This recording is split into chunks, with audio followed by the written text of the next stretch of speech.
I was standing in a hallway I had paid to build, listening to a man practice taking it from me.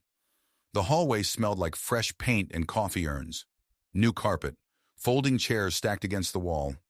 Through the green room door, I could hear my son-in-law clearing his throat, the way a man does when he likes the sound of his own name.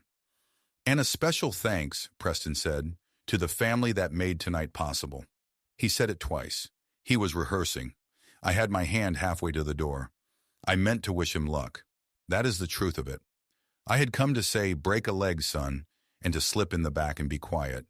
Instead, I lowered my hand. Silence. In my coat pocket, folded soft as cloth, was a paper napkin my wife had drawn on 15 years ago. A little building with a sun over it, her handwriting underneath, a place for the kids. I stood there in my Sunday coat and understood something I had been refusing to understand for a year. But I am getting ahead of myself. Let me back up. A story like this only makes sense if you know the whole of it, and the whole of it starts a long way from that hallway. My name is Dale Merrick. I am 71 years old, retired electrician, widower. I live in Maryville, Tennessee, in the same brick house I have owned since 1979, on a street where the maples were saplings when I planted them, and now they shade the whole yard. The town sees an old man in a clean truck, a fellow who drinks his coffee black at the Depot Diner and nods at everybody and holds the door. That is what they see, and I have never once tried to correct it. A man who needs people to know what he is worth is a man who is not sure. I was sure. My hands still work. My back still carries. I split my own firewood and I climb my own ladder, and I change my own oil in a driveway that has held my weight for 40 years. What got smaller this last while was not me. It was the space my family left me to stand in. Let me tell you about the space I used to fill. I met Marion in the summer of 1974. I was 19, pulling wire in a house on Kate Street, sunburned to the neck. She was on the porch next door, grading spelling tests with a red pencil, a schoolteacher barely older than her students. She looked up at me on that ladder, and she did not look away first. "You're going to fall," she said. "I never fall," I said, and I nearly fell. We married in 1976. I was 21. She was 20. We had $200 and a rented room over a hardware store, and we were richer than we ever felt again, though we had a great deal more later. In 1979, I bought a used panel van with a bad muffler, and I painted Merrick Electric on the side myself, freehand, and the R came out crooked. Marion said, "Leave it." She said, "People trust a crooked R. It means a man did it with his own hand." So I left it. I wired houses, then I wired stores, then the school district called, and then the hospital, and by the time our daughter Diane was born in 1983, I had 4 trucks and a shop and a foreman named Roy who had been with me since the crooked R. That is the thing about building something slow. You do not notice the day it stops being small. You just look up one afternoon and half the town reads by lights you hung. The ball fields, the library, the Christmas star they raise over Main Street every December. My hands up in the dark behind the walls, keeping the current moving so everybody else could forget it was there. Roy stayed with me the whole 40 years. He started as a kid who could not strip a wire without cutting himself, and he ended as the finest foreman in 3 counties. And neither one of us ever said out loud that we loved each other, which is how men of my kind say it loudest. We worked storms together. We wired the hospital wing the winter my father died, up on scaffolding at 2 in the morning, because a hospital cannot go dark and grief does not excuse a man from his work. Marion brought us coffee in a thermos that night and stood in the parking lot in her coat and watched the windows come alive 1 floor at a time. "Look at that," she said. "You're giving the whole building a heartbeat." I have thought about that a lot since. A heartbeat is a thing nobody thanks you for. It just has to keep going, quiet, behind everything, or the whole body stops. That was the work. That was the marriage. That was, in the end, the center too. You do the quiet thing that keeps the lights on, and you let other people stand in the light and never once think about the wire. I did not mind. I have never minded. A man who needs the credit was never really doing it for the reason he says. Marion taught the whole time. 3rd grade, then she was a principal. She loved those kids the way some people love money, helplessly and without shame. and she worried about them. She worried most about the empty hours, the afternoons between the last bell and a parent coming home. The old rec hall down by the river had been the answer for 50 years, until the roof went soft and the town condemned it in 2011. I remember the night they voted to tear it down. Marion did not cry. She got quiet, which was worse. We sat in a booth at the Depot Diner and she pulled a napkin out of the dispenser and she drew a little building, a sun over it, a door standing open. "A place for the kids," she said. "Warm in winter. Somebody's always glad you came." I said that would cost more money than the town had.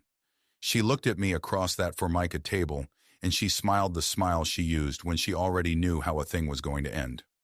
"We have money, Dale," she said. "We just have to decide what it's for." I kept that napkin.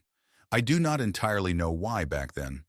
I put it in my wallet and I carried it, and it went soft at the folds, and it followed me for years.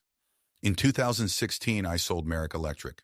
A regional outfit wanted the name and the contracts and the crooked R, and they paid me what 40 years is worth, which is a number I still do not say out loud because Marion raised me better. We did not buy a boat. We did not buy a bigger house.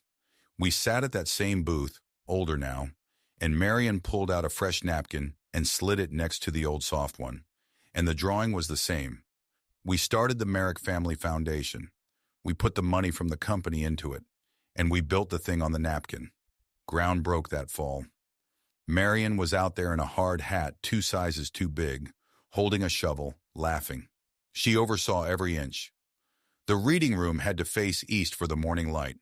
The kitchen had to be big enough that nobody ever got told there was not enough. The front door had to be wide and it had to stand open. It opened in 2017, the Marion Merrick Community Center. She did not want her name on it. I overruled my wife exactly once in 50 years, and that was the once. I told the board it was going up over the door, whether she liked it or not. She cut the ribbon herself, big scissors. That crowd, kids everywhere. She leaned over to me at the ribbon and she whispered, "You wired the whole town, Dale, and now the town's got a warm room with your wife's name on it. I told you, one day the town owes you back." I did not know then how the town would pay it back. I did not know it would wait until I needed it most, and arrive in the last place I expected, from a woman I had only voted for. Our daughter Diane married Preston Ashford in 2019. He was handsome and quick, and he shook my hand too hard, the way men do when they have decided to win you. He sold insurance, and then he sold real estate, and then he sold himself, which turned out to be his real trade. I tried to like him. For Diane, I tried hard, and there were things to like. He was ambitious, and I have never held ambition against a man. I had it once. The difference, I would learn, is that I wanted to build something, and Preston wanted to be seen standing next to something already built. Josie came the same year, our granddaughter, and she was the reason I forgave Preston 100 small things. You will forgive a man a great deal for handing you a grandchild. Then, in the spring of 2023, Marion died. I am not going to spend your evening on that. Grief is a private country and mine has one citizen. I will tell you only that the house went quiet in a way houses do, and that I kept her reading glasses on the kitchen windowsill because I could not stand to put them in a drawer, and that I took the soft napkin out of my wallet and moved it to the inside pocket of my Sunday coat, over the chest, because that is where I wanted it. And I will tell you that when a strong man is grieving, he gets quiet, and quiet is a door. And some people walk right through a door like that and start moving your furniture around. That is where Preston comes in. It started small. It always does. Contempt almost never arrives as a shout. It comes as a favor. The first Sunday dinner after the funeral, Preston seated me at the far end of the table, down by the kitchen, where the draft comes under the door. "You'll be more comfortable there, Dad," he said, away from all the noise. I was 68 years old and had never once complained about noise in my life. I sat where he put me. I told myself it was kindness. The next month, I brought Josie a birdhouse I had built in my garage. Cedar, little copper roof I had bent myself. Preston laughed and set it on a shelf in the garage, so it doesn't get lost, and bought her a plastic playhouse the size of my truck. I let it go. She was little, Plastic is loud and shiny, and little kids love loud and shiny. I understood, but it kept happening.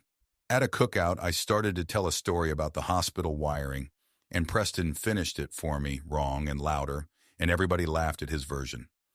When the foundation came up, he called it Dad's Little Hobby. He said it fond. That was the trick of Preston. He said everything fond so that if you flinched, you were the one making trouble. "Let me handle the grown-up stuff, Dale," he told me once, patting my shoulder. "You relax. You've earned it." I had earned it. That was the part that stung. I had earned every plank in that man's easy life, and he was using the word earned like a leash. There was a night at Christmas that I think about. The whole family at Diane and Preston's, the tree too tall for the room, Josie in footed pajamas. Somebody asked me to say the blessing, the way I had said it at every table in that family for 30 years. I started to. And Preston jumped in over the top of me, loud and cheerful, and said his own, longer with my daughter's hand in his, and by the time he finished, nobody remembered I had begun. I sat down. I ate my dinner. I told myself it was nothing. But I noticed my own hand, resting on the table, and I thought about how many Christmas lights that hand had hung in that town, and how I could not seem to get one sentence of grace out at my own daughter's table anymore, without a younger man deciding he would say it better. Another time, he corrected me on the year we opened the center. Got it wrong in front of guests, and when I said the true year quietly, he laughed and said, "Dad's memory, folks," and tapped his temple, and everybody smiled at me the way you smile at a dog that is getting old. My memory is fine. I can tell you the amperage of the main panel in the hospital I wired in 1991. What was failing was not my mind. It was my family's willingness to believe I still had one. Diane saw it. I know she did. But Diane was grieving her mother too, and she was tired. And Preston was very good at making the easy path look like the loving one. When you are worn down to the wood, you take the easy path. I do not blame her. I have taken it myself. Here is what I have learned about the small cuts. Any one of them you can explain away. That is their whole design. It is only when you lay them in a row, months of them, that you see the shape. And the shape is a man being walked politely out of his own life. Which brings us to the gala. The Marion Merritt Community Center holds a benefit every autumn. It funds the free programs, the after-school hours, the summer meals, the winter coats. It is the whole reason the doors stay open and warm, exactly the way she wanted. This year was bigger than usual. We were dedicating a new wing, a children's wing with the reading room facing east, just like she drew. I had spent 2 years and a good piece of the foundation getting it built, quietly, the way I do everything. Preston, that summer, volunteered to help with the gala. He got himself onto the host committee, and one evening at dinner he said, "Easy as anything. Dad, let me take the family's tickets off your plate. All that seating and coordination. You just show up and enjoy yourself for once." He offered to carry a weight I had been carrying since before he could vote. I said thank you. I actually said thank you. I thought, maybe the boy's finally stepping up. Maybe grief made him grow. I wanted so badly for that to be true that I handed him the thing without looking. That is on me. I will own it. A man who wants to believe the best of his family will sometimes hand over the keys and call it faith. The gala was on a Saturday in October. I put on my Sunday coat. I moved the napkin from my wallet to the inside pocket, over the chest, the way I always do when I want Marion close. I drove myself to the center, my center, her center. And at the front table, a nice young volunteer with a clipboard could not find my name. She ran her finger down the list twice, 3 times. She got that pink, panicked look young people get when the machine says no and a kind old man is standing there. "I'm so sorry, sir," she said. "I don't have a Merrick on the list." I want you to sit with that a second, the way I had to. There is a wall in that lobby with my wife's name cut into the stone, 2 feet high, lit from below, and a girl with a clipboard, doing her job exactly right, could not find a Merrick to let in the door. I did not make a scene. I have never in my life made a scene. I told her not to worry, that I would sort it out, and I stepped aside so the people behind me could go in. Then I walked around to the side, to the service hallway, the one that runs behind the green room, where I have walked 100 times to check a breaker panel I installed myself. And through the door, I heard Preston, rehearsing. This building, he was saying, is the start of something bigger. People just need to see whose it is now, and a special thanks to the family that made tonight possible. The family, meaning him. There was more. He was practicing an announcement. He was going to use the night and the goodwill, and my wife's name lit up on that wall to launch a run for city council. Whose it is now. He had left me off the list on purpose, so that when people looked around for a Merrick, the only one they would find was him, standing at the podium smiling. I finally understood the favor. It was a theft, with very good manners. Now, I want to tell you what I did next, because it is the part I am proudest of, and it is the part that looks like nothing. I did not open that door. I turned around and I walked back out into the cool October air, and I sat down on the memorial bench in the courtyard, under the wall with her name on it, and I let my heart pound until it stopped. That is where Gloria found me. Gloria Pruitt runs the center. She has run it since the year it opened. She knew Marion. She knows exactly who I am, because she was there with a hard hat of her own, arguing about which way the reading room should face. There you are, she said, and sat down next to me on the cold bench like it was the most natural thing in the world. Half the room is asking where the founder is. I told them he'd be along. Let him have his minute, I said. Preston, let him have it. She looked at me a long time. Dale. The truth doesn't need me to shout it, Gloria, I said. It's been true all night. It's on the wall. Let it walk in on its own feet. And in my head, plain as the bench under me, I heard Marion. You know how the dead talk to you. Not in ghosts. In sentences you already know they would say, in the voice you cannot quite hear anymore, but have not forgotten either. Don't take it back, Dale, she said. Let them hand it back. That was always her way. She never grabbed. She never announced. She waited and she let the world come around to what was already so. She used to say the loudest thing a strong person can do is nothing, and mean it, and hold still while a room figures itself out. I sat with that on the cold bench. I will not pretend it was easy.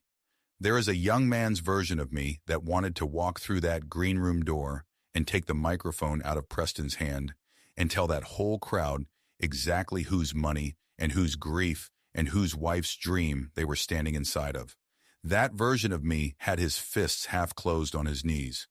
But I am 71 and I have buried a wife, and I have learned the thing it takes a life to learn, which is that when you snatch back what is yours, you look like a thief too, even when you are right. And the people watching remember the snatching, not the truth. Marion never gave them the snatching. She gave them the truth and let it do the walking, and by the time it reached the back of the room, everybody thought they had figured it out themselves, and so they believed it forever. You're going to sit here and let a man take a bow for your life's work, Gloria said, not quite a question. I'm going to sit here, I said, and let the evening tell the truth without my help. If it needs my help, it was never true. Gloria shook her head slowly. Marion used to say things like that. Drove me crazy then, too. She was usually right, though. She was always right, Gloria said. That was the worst part. So I decided to do nothing loud. Gloria, though, is not built for nothing. She is built for order. She reached into the tote bag she carries everywhere, and she pulled out the printed program for the night. She put it in my hands. Read page 1, she said. I read it. There it was, in a typeface somebody chose weeks ago. Welcome from our founder, Dale Merrick. And down the run of show, near the end, the line that made my throat go tight. Presentation of the Founder's Key by Mayor Ruth Calloway. That program's been at the printer for a month, Gloria said. The mayor's office finalized the run of show. Your name is on it in 3 places. Preston didn't plan this evening, Dale. He just got himself between you and the microphone. Those are not the same thing. I sat there with the program in my hands, and I understood what I had been too tired and too sad to understand for a year. I had not lost my place. I had let a man stand in front of it. I did not need to build a weapon. I did not need receipts or a lawyer or a raised voice. The facts had been true the whole time. Every plank, every dollar, every letter of her name cut into that stone. All I had to do was stop hiding those facts for the comfort of a man who was counting on my silence. So I stood up off that bench. I buttoned my Sunday coat. I put my hand flat over the inside pocket, over the napkin, over my chest, the way you touch a shoulder to say I am here, and I went back inside. I did not push to the front. I did not send word. I walked into the back of that warm, bright hall, the hall I had wired myself so that nobody would ever be cold in this town again, and I stood by the door, the way I always do. Preston was at the podium by then. He looked good up there. I will give him that. He had the light and the good suit and the practiced pause. He talked about the future. He talked about vision. He said the building was the start of something bigger, and I watched the crowd nod along, polite, because it is a nice thing to hear on a Saturday night. Josie was at a front table in a green dress, swinging her feet because they did not reach the floor. 7 years old, my granddaughter, watching her father shine and not knowing there was anything under it. And a special thanks, Preston said, spreading his hands, to the family that made tonight possible. There was applause. Warm enough, he soaked in it. Then Mayor Ruth Calloway walked up to the podium, and Preston stepped aside, expecting to bask a little longer, and she took the microphone, and everything changed in the time it takes to cross a room. "Thank you, Preston," the mayor said, kind and brisk. "Now, the best part of my job." She lifted a small brass key on a length of ribbon, the founder's key to the new children's wing. I had one made for the original ribbon cutting. Marion kept hers in a dish by the door until the day she died. "This town has a lot of buildings," the mayor said. "Most of them are just buildings. This one is different. This one is a living room for the whole county. And it exists because two people decided, a long time ago, that the hours between the last school bell and a parent getting home were worth spending money on." The room went quiet in a new way, a listening way. "One of those people we lost 3 years ago," the mayor said, "and her name is on the wall right behind you, so turn around sometime tonight and read it. The other one is here. He is always here. He just never stands where you can see him." And she lifted her eyes and looked out over the crowd, past the front tables, past Preston, who had frozen with a smile going stiff on his face, all the way to the back, to the door, to me. "Our founder gave this town its warm room," she said. "Dale Merrick, sir." Her voice caught just slightly, and she smiled at me across all those heads. "Everyone has been asking where you were." You could hear the whole room turn. Chairs. The rustle of 100 people looking one direction, and then, together, turning to look the other. Turning to the back, to the quiet old man in the Sunday coat, standing by the door with his hand over his chest. Then their eyes went to the wall. Merrick, cut in stone, lit from below. Then back to me. And a room I had wired with my own hands, so that not one soul in it would ever be cold, changed its mind about who I was, all at once, in silence. A room can decide a lot about a man in the seconds it takes to cross it. I saw faces I had known for 40 years put it together at the same moment. Old Doc Fenwick, who I had rewired a surgery for at midnight once, sat straight up in his chair. The young couple from the hardware store, the ones who bought the old place with the crooked R still on a sign in the back, went still. A woman 2 tables in put her hand over her mouth, and near the front, in her green dress, Josie stopped swinging her feet. She turned around in her chair to find me at the back, and her whole small face was a question, and then it was something better than a question. She had just learned that the quiet grandpa who built her a birdhouse was the reason the warm room existed. You could watch her decide to be proud. That was worth more to me than the brass key. It was worth more to me than the whole hall. Somebody started clapping. I think it was Gloria. Then it was everybody, and it was loud, and it rolled up from the front and broke over me at the back like weather. I did not move for a moment. I just stood there and let it be true. Preston stood at that podium with nowhere to put his hands. The mayor waited for the noise to settle, and then she said, "Mr. Merrick, would you come up here? I believe this is yours." So I walked up the middle of that hall. It is a long walk when a room is watching. I have laid it out on paper how long, and it is 110 feet, and I felt every foot of it, and I kept my back straight the way Marion would have wanted, because grief and dignity can walk together if you let them. I took the key, and here is where a smaller man might have swung. Here is where the story wants me to turn to Preston and light him up in front of everyone, in front of his wife, in front of his little girl, in the green dress. I did not. I looked out at all those faces, and I found the microphone, and I said the only thing worth saying. This building has one name on it, I said, and it is not mine. It belongs to a third-grade teacher who believed the children of this town were worth a warm room and a lit door. Everything I ever did, I did, because she pointed at it first. I let that sit. I want to thank the teachers in this room, because she was one of you. I want to thank the volunteers, because you are the current that keeps this place lit, and current is the part nobody sees. And I want to thank my son-in-law, Preston, for standing up here tonight and caring about this place more than he yet knows how to show. I gave him that. In front of everyone, I handed him a soft place to land when I could have handed him the floor, because Marion would have. Preston found me afterward in the same service hallway where the night began, the one behind the green room. His tie was loose and his face had lost all its shine, and for the first time since I had known him, he did not know what to do with his hands. "Why?" he said. His voice cracked on it.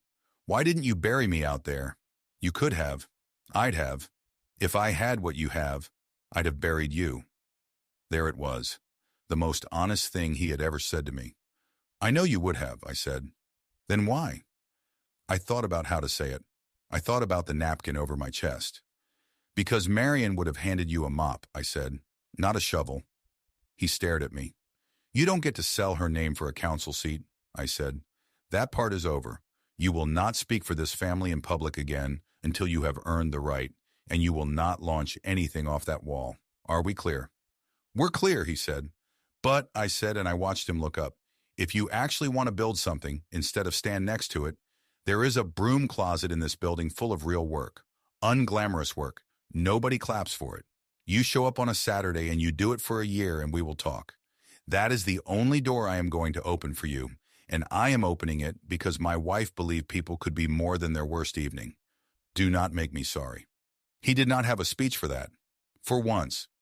He just nodded, and his eyes were wet, and I left him standing there in the hallway to feel the whole size of what he had done, which is a harder punishment than any I could have handed down at a microphone. I answered him. I did not end him. There is a difference between those two things, and it is the whole point of everything I'm telling you. Winter came on after that, the way it does, quietly. The Gala funded the wing, and then some. People gave that night the way people give when they have just been reminded what a thing costs and what it is worth. Marion would have laughed at the number. She would have already known where every dollar of it should go. Diane came to the house on a Tuesday. She sat at my kitchen table under the window where her mother's reading glasses still sit, and she cried before she got a word out.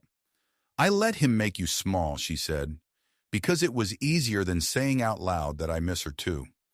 Every time he moved you down the table, I told myself it didn't matter. It mattered. It was the worst thing I have ever done, and I did it a little at a time so I would never have to notice." I got up and I put the kettle on, because a father needs something to do with his hands when his daughter's being that brave. "Your mother did the same math once or twice," I said. "The easy path looks like the kind one. It almost never is.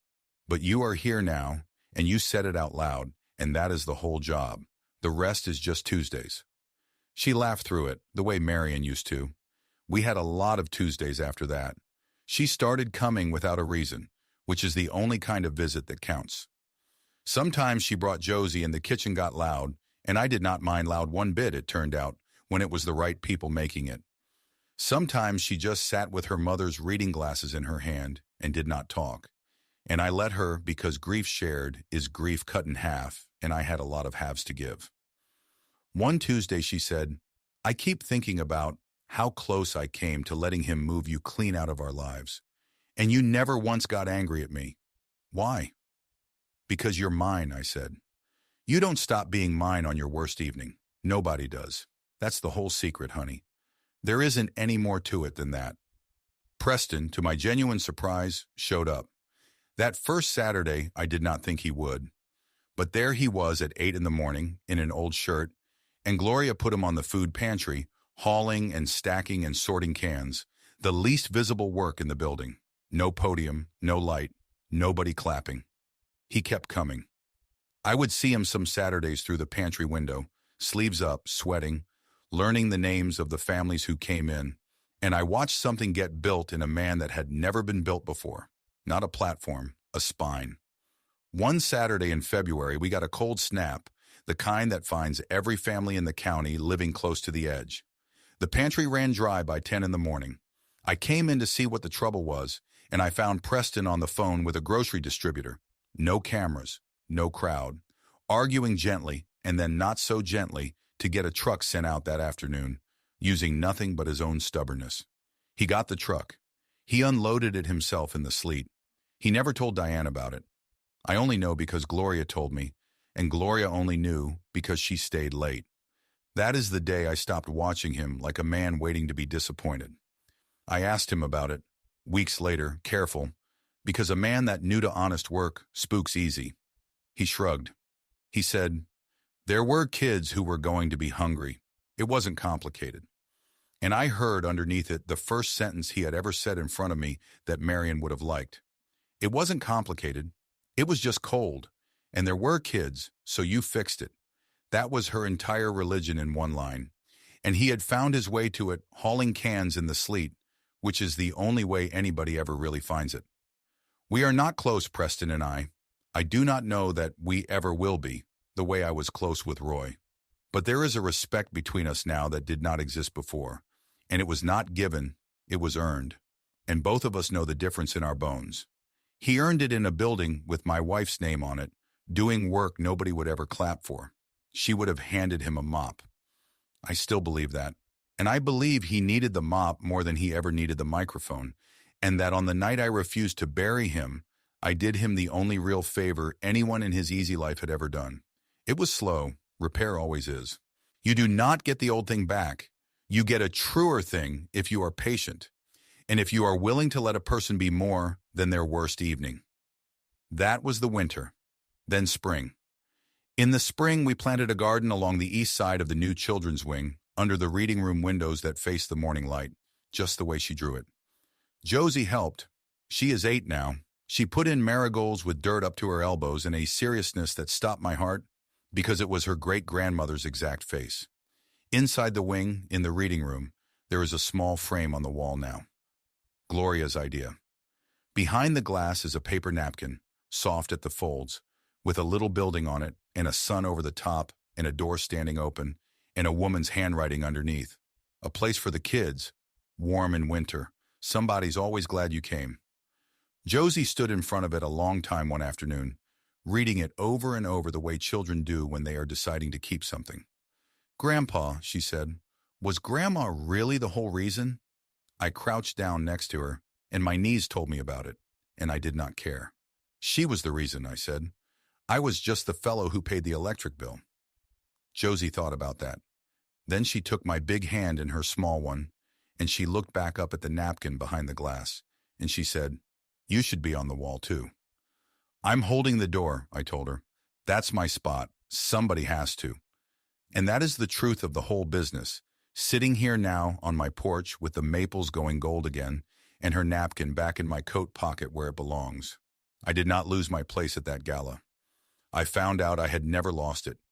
I had only stepped back into a shadow to make room for a man who mistook my silence for weakness. And the town, when the moment came, reached right past him and handed me back what was mine all along. It just took a mayor with a brass key to do out loud what my wife had always known. The town owed me back. She told me it would. I did not believe her, because I never wanted anything back. But it came anyway, in the last place I looked, from a room full of people I had kept warm for 40 years, without one of them knowing my name. So let me leave you with this. If you have ever been made small at your own family's table, if you have ever been walked politely out of a life you built, if you have ever let someone else take the credit just to keep the peace and told yourself it did not matter, I want you to hear an old man say it did matter, and you are not wrong to feel it, and quiet is not the same thing as weak. If this story meant something to you tonight, I hope you will share it with someone who needs to hear it. Maybe somebody who has been holding a door for a long time and wondering if anybody sees. Tell me about them down in the comments. I read them, and thanks truly for spending this time with me. And remember, the quietest man in the room is very often the one holding the door for everybody else. So choose dignity over display, choose patience over pride, and when it costs you, choose love over being right. The end.